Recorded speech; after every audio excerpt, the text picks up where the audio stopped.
TV నేను రూపా బులెటిన్లో details చూద్దాం. తెలంగాణ అసెంబ్లీ రేపటికి వాయిదా పడింది. దీంతో మేడిగడ్డకు సీఎం రేవంత్ బృందం బయలుదేరింది. సీఎం రేవంత్తో పాటు పలువురు మంత్రులు, ఎమ్మెల్యేలు మేడిగడ్డను సందర్శించనున్నారు. బ్యారేజ్లో దెబ్బతిన్న 7వ బ్లాక్లోని పిల్లర్ని పరిశీలించనున్నారు. కాళేశ్వరం ప్రాజెక్టులోని లోపాలను, మేడిగడ్డ బ్యారేజ్ పరిస్థితిని అక్కడి నుంచి కాంగ్రెస్ నాయకులు పవర్ పాయింట్ ప్రెజెంటేషన్ ఇవ్వనున్నారు.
తెలంగాణ అసెంబ్లీ రేపటికి వాయిదా పడింది. దీంతో మేడిగడ్డకు సీఎం రేవంత్ బృందం బయలుదేరుతోంది.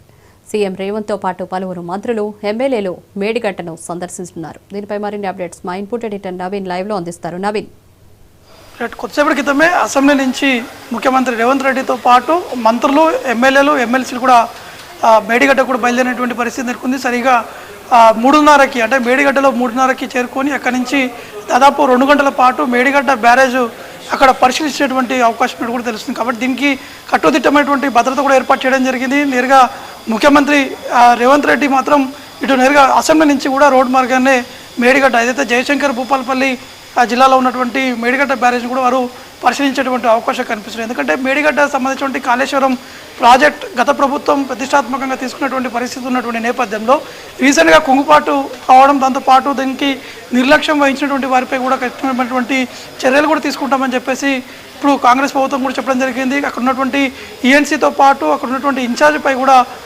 రాష్ట్ర ప్రభుత్వం కూడా చర్యలు కూడా తీసుకున్నటువంటి పరిస్థితి ఉన్నటువంటి నేపథ్యంలో ఇటు అక్కడ ఉన్నటువంటి పరిస్థితులన్నీ కూడా ఇటు మంత్రులతో పాటు ఎమ్మెల్సీలకి, ఎమ్మెల్యేలకి వివరించి చెప్పాలని చెప్పేసి కూడా ఇటు కాంగ్రెస్ పార్టీ ప్రభుత్వం కూడా ఈ యొక్క ఆలోచించినటువంటి నేపథ్యంలో ఇటు బీఆర్ఎస్తో పాటు బీజేపీ పార్టీలకు సంబంధించినటువంటి నేతలు అంటే ఎమ్మెల్యేలు వాళ్ళందరూ కూడా ఈ యొక్క టూర్కి కూడా రావాలని చెప్పేసి అందరికీ ఆహ్వానం కూడా పంపించడం జరిగింది. ముఖ్యంగా ఇటు బీఆర్ఎస్ అధినేత కేసీఆర్ కూడా ఉత్తమ్ కుమార్ రెడ్డి ఈ యొక్క ఇన్విటేషన్ కూడా ఇచ్చినటువంటి పరిస్థితి ఉన్నటువంటి నేపథ్యంలో వారందరూ కూడా ఎవరు కూడా హాజరు కావట్లేదు. కేవలం కాంగ్రెస్ పార్టీ బృందం మాత్రమే ఈ యొక్క మేడిగడ్డ బ్యారేజ్ పరిశీలన కూడా వారు బయలుదేరారు. అక్కడ అంటే ఇందాక చెప్పినట్టు 3:30కి అక్కడ ఏదైతే కుంగిపోయినటువంటి డ్యామ్ ఏదైతుందో ఆ ప్రాంతాన్ని పరిశీలిస్తారు. దాంతోపాటు లోయర్గా ఉన్నటువంటి ఆ ప్రాంతాన్ని కూడా పరిశీలించేందుకు కూడా అన్ని ఏర్పాట్లు కూడా ఇరిగేషన్ శాఖ అధికారులు కూడా చేసినట్టు కూడా తెలుస్తుంది. ఇక వ్యూ పాయింట్ కూడా ఏర్పాటు చేశారు. అక్కడ వ్యూ పాయింట్ నుంచి ఆ కుంగినటువంటి ఆ ప్రదేశాన్ని చూసేందుకు కూడా ఎన్నో